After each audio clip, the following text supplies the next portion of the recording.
Welcome to the Prayagraj institute. आज हम लोग बात करेंगे एक इम्पॉर्टेंट टॉपिक के बारे में और इम्पॉर्टेंट टॉपिक ये है कि अभी जैसा कि हम जानते हैं कि उत्तराखंड के उत्तरकाशी डिस्ट्रिक्ट में एक टनल में 41 मजदूर फंस चुके थे और यह जो है 17 दिनों तक मजदूर जो है एक टनल में फंसे रहे और 17 दिनों के बाद या ये कहें 400 घंटों के बाद उन मजदूरों को 28 नवंबर मतलब कि कल की रात में उनको निकाला गया और सुरक्षित निकाला गया। अब इसको तो एक्सप्लेन करेंगे ही कि ये घटना क्या थी, साथ में ये भी जो है हम पता करने की कोशिश करेंगे कि इसमें किस तरीके से उनको जो है बाहर निकाला गया। और इसमें जो एक विशेष टॉपिक है कि रैट होल माइनिंग, ठीक, उसको भी डिस्कस करेंगे कि रैट होल माइनिंग क्या है, इसको भी जानेंगे। और साथ में ये भी जानेंगे कि इतने लंबे समय तक अगर कोई टनल में या इस तरह की जगहों पे अगर फंसा रहता है तो उसके ऊपर, उस व्यक्ति के ऊपर शारीरिक और मानसिक क्या प्रभाव पड़ता है, इसकी भी हम चर्चा करेंगे। तो इस वीडियो की शुरुआत में पहले हम लोग ये जानने की कोशिश करेंगे कि ये उत्तरकाशी मतलब कि उत्तराखंड का जो जिला है उत्तरकाशी, उसमें ये जो टनल है उसकी पोजीशन क्या थी। तो ये जो टनल है वो सिलक्यारा बाड़कोट टनल के नाम से जानी जा रही थी, ठीक। और ये जो सिलक्यारा बाड़कोट टनल है, इसमें जो मजदूर फंसे थे, यह जो 2 किलोमीटर की जो रेंज है, ठीक है, ये जो 2 किलोमीटर की ये रेंज आप देख रहे हैं, ठीक, इसमें जो है 41 मजदूर फंसे हुए थे। और जो काम जो चलने वाली जो साइड थी वो इस साइड था, बड़कोट टाइप, जो बड़कोट वाला जो रीजन है उधर, ठीक। तो टनल के जो इस साइड में जो है वो काम चल रहा था और लगभग 60 मीटर लंबा जो मलबा है वो इस साइड में आके गिर चुका था, ठीक। अब क्या था कि मतलब कि ये जो रेंज देख रहे हैं आप, ठीक, इस रेंज के बीच, ये जो रेंज है 2 किलोमीटर की, इसी के बीच में ये जो 41 मजदूर थे वो फंसे हुए थे। तो अब यहाँ से ये बाहर निकल नहीं सकते थे। तो यह घटना जो है वह 12 नवंबर की थी, ठीक। 12 नवंबर वही डेट है जब पूरे देश में दीपावली मनाई जा रही थी। तो ये मजदूर जो है 12 नवंबर से लेकर 28 नवंबर तक ये जो 17 दिन है वो यहाँ पे फंसे रहे। अब इस ड्यूरेशन में उनके खाने पीने के लिए क्या किया गया था कि एक पाइप इंसर्ट की गई थी, ठीक है, जिससे कि इस पाइप के थ्रू उनको खाना पानी ऑक्सीजन जो है वो पहुंचता रहे, ठीक है। और कुछ मनोरंजन के सामान जैसे कि कुछ लूडो खेलने के लिए या मनोरंजन के जो सुविधाएं जो उपलब्ध हो सकती थी, जो यहाँ तक पहुँचाई जा सकती थी जिससे कि उनका मन लगा रहे, वो भी पहुँचाने की कोशिश की गई। तो खाना या भोजन पहुंचाने वाली पाइप ये थी और जो इनको बचा के निकाला गया वो जो पाइप थी वो कुछ इस तरीके थी, ठीक है। तो ये बचाने वाली पाइप। अब हम बात करेंगे कि ये जो सिलक्यारा बाड़कोट टनल है, ठीक, जो कि उत्तराखंड के उत्तरकाशी डिस्ट्रिक्ट में सिचुएटेड है, आखिर इस तरह की जो घटना है वह घटना हुई कैसे। एक्चुअली क्या होता है कि इस तरह के जो भी प्रोजेक्ट होते हैं, इस तरह के प्रोजेक्ट का मतलब ये है कि जहाँ भी टनल बनाई जाती है, आप देख सकते हैं इस तरह की जो टनल बनाई जाती है उसमें होता क्या है कि एक पैरेलल रेस्क्यू टनल भी बनाई जाती है। लेकिन इसमें क्या था, जो सिलक्यारा बाड़कोट टनल है उसमें एक जो पैरेलल जो रेस्क्यू टनल है वो नहीं थी, ठीक।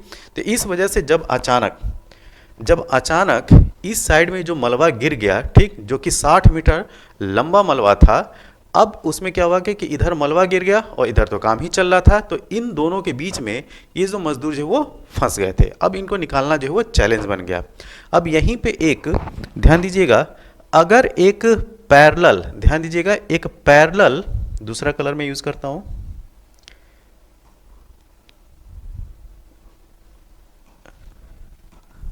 अगर यहाँ पे एक पैरेलल रेस्क्यू टनल होती, ध्यान दीजिएगा, एक पैरेलल रेस्क्यू टनल होती तो फिर ये समस्या नहीं होती। लेकिन एक रेस्क्यू टनल ना होने की वजह से ये जो 41 मजदूर थे ये 2 किलोमीटर के रेंज में ये ट्रैप हो गए थे, फंस चुके थे और इनको बाहर निकलने का कोई रास्ता नहीं था। हाँ, इन 17 दिनों में ये जो वैकल्पिक व्यवस्था है वो ज़रूर अपनाई गई कि इस वैकल्पिक रास्ते मतलब कि ये जो पाइप है उस पाइप के थ्रू खाना भोजन और ऑक्सीजन जो है वो पहुंचाया जा रहा था और कुछ एंटरटेनमेंट की भी चीज़ें जो हैं उनको उपलब्ध कराई जा रही थी, ठीक।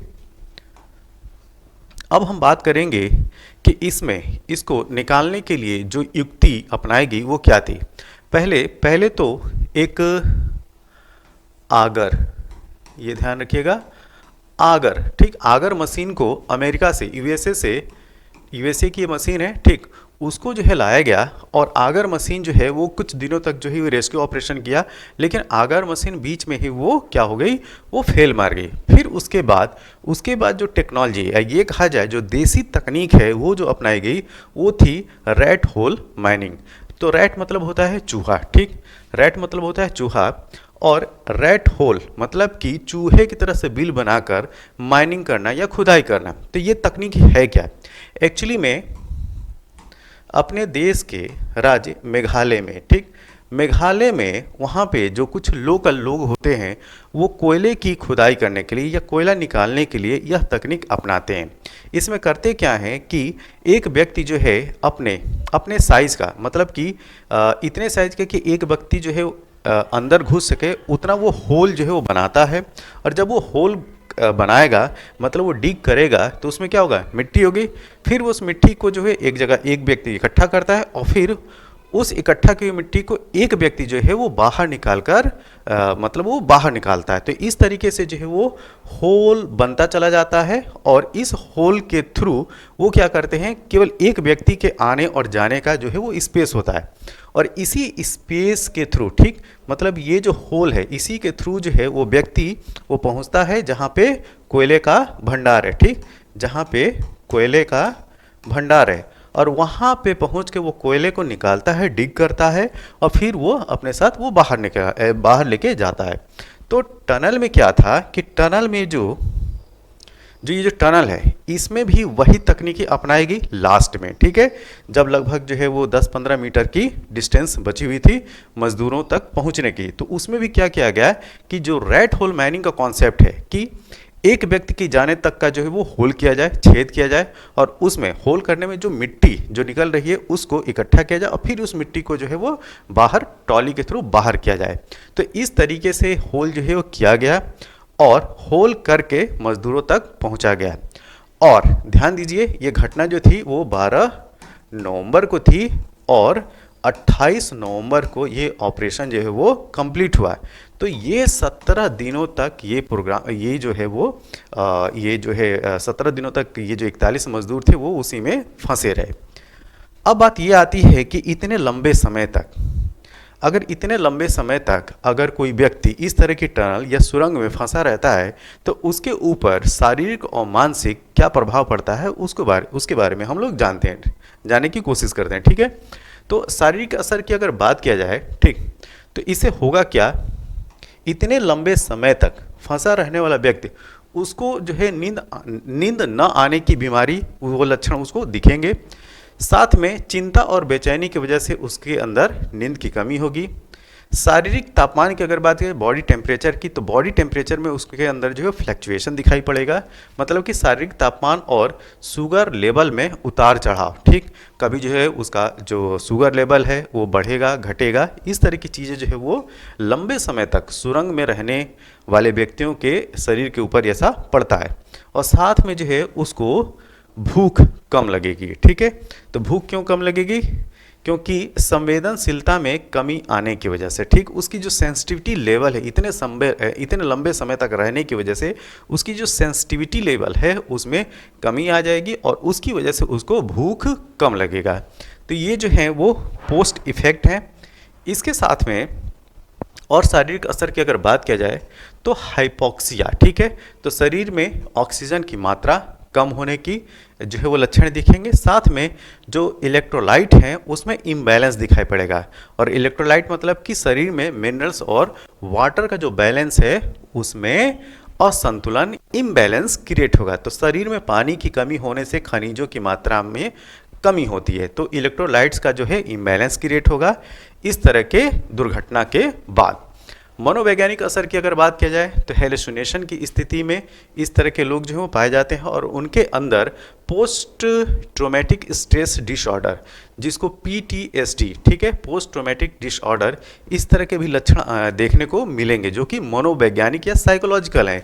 जिसमें होगा क्या, संकट से निकलने के बाद जो मजदूर जो है बाहर निकले हैं, वो इस ट्रॉमा से जो है निकलने के बाद उनको बार बार वो चीज़ें याद आएंगी। क्या होगा, तो संकट से निकलने के बाद भी बार बार उस घटना को क्या करेंगे, वो याद करेंगे। चिंता और तेज घबराहट के भी लक्षण दिखाई पड़ेंगे और इन सब की वजह से क्या आएगी, नींद न आना स्वाभाविक है, ठीक है।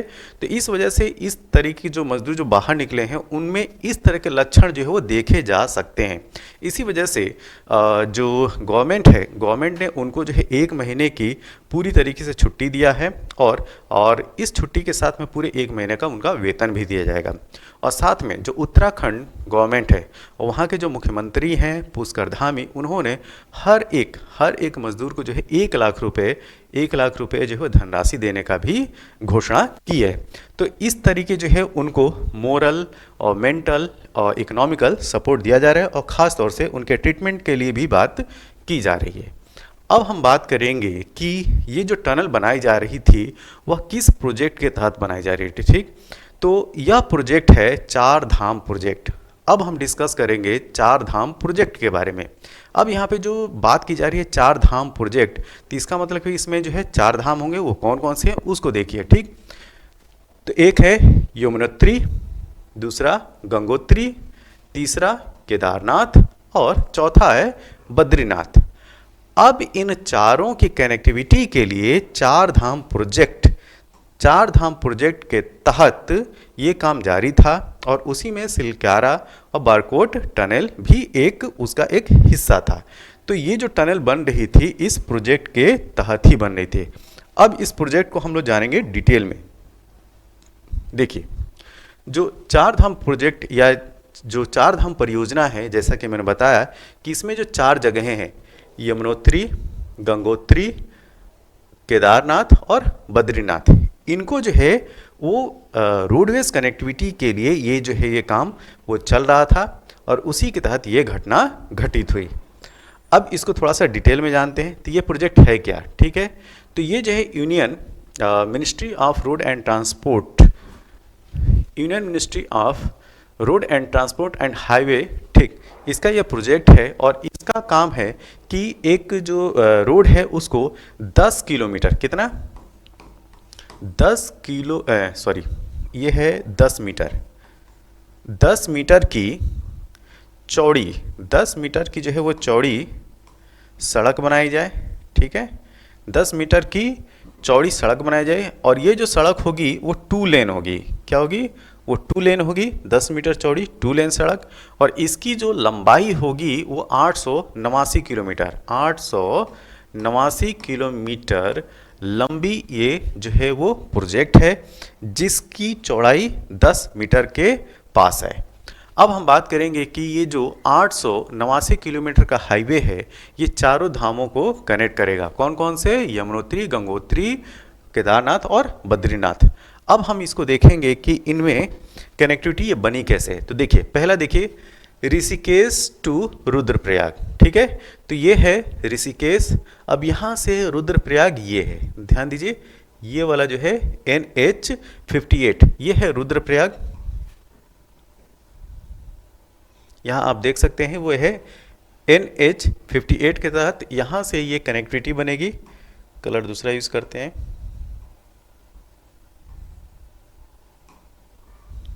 यहाँ से ये कनेक्टिविटी ये बन रही है, ये है रुद्रप्रयाग तक, ठीक है।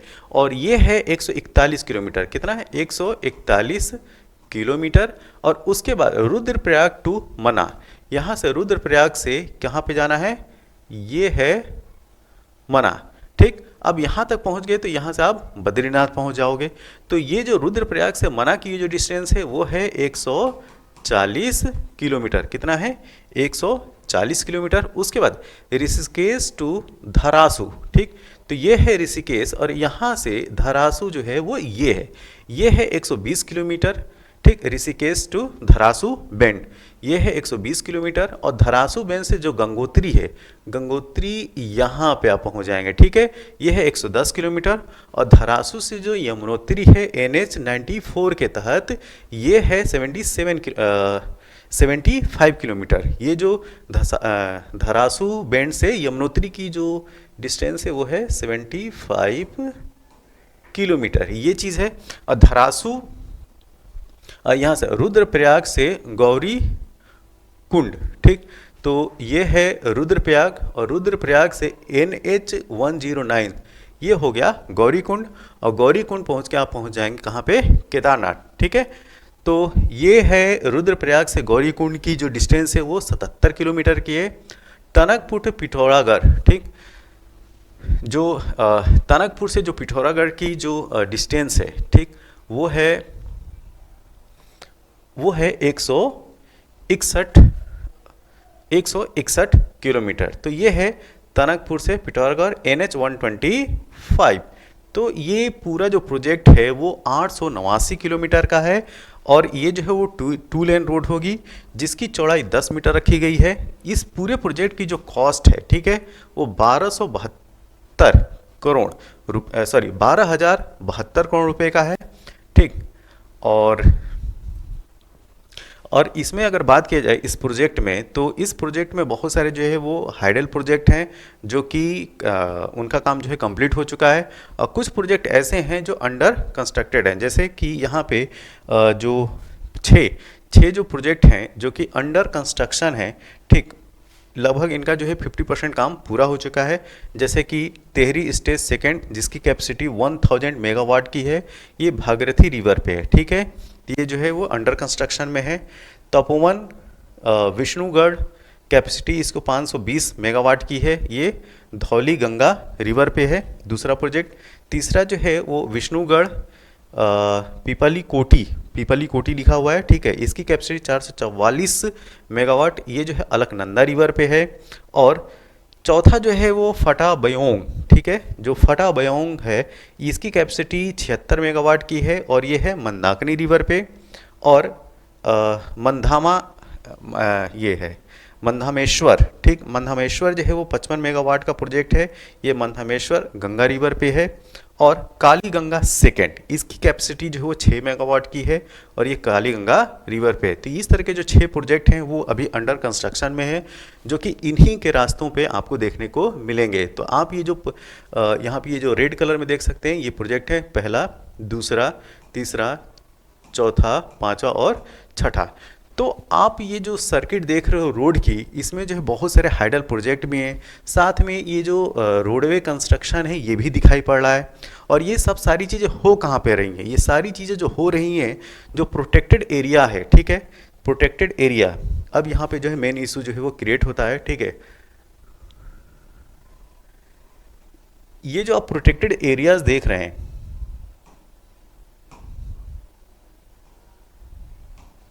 जैसे यहाँ पे आपको नंदा देवी नेशनल पार्क है, ये गंगोत्री नेशनल पार्क है, ये गोविंद नेशनल पार्क है, ठीक।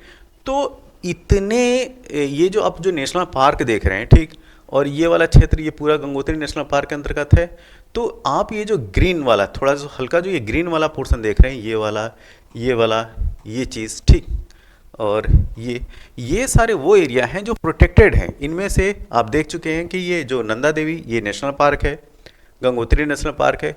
अब इन नेशनल पार्क के पैरेलल इस तरह के जो है कंस्ट्रक्शन के जो काम है वो चालू हैं। रोडवेज का हो गया या हाइडल पावर प्लांट हो गया, ठीक। अब इतनी सेंसिटिव एरिया में इस तरह के प्रोजेक्ट बनाना काफ़ी रिस्की है। एक जो ये जो उत्तराखंड वाला रीजन है वो हिमालयन बेल्ट में आता है, और उत्तराखंड का जो ये रीजन जो हिमालयन बेल्ट में आता है, और जैसा कि हम जानते हैं कि जो हिमालय है वो न्यू फोल्ड माउंटेन है। कैसा? न्यू फोल्ड माउंटेन है। और यहाँ पे इस तरह के जो प्रोजेक्ट हैं, इस तरह के जो हेवी प्रोजेक्ट हैं, वो जियोलॉजिकल दृष्टि से अगर बात किया जाए तो जियोलॉजी की दृष्टि से जो है वो सुगम्य नहीं है, ठीक है, वो फिजिबल नहीं है। ऐसे प्रोजेक्ट जो है वो काफ़ी रिसर्च के बाद जो है इन प्रोजेक्ट की अनुमति मिलनी चाहिए।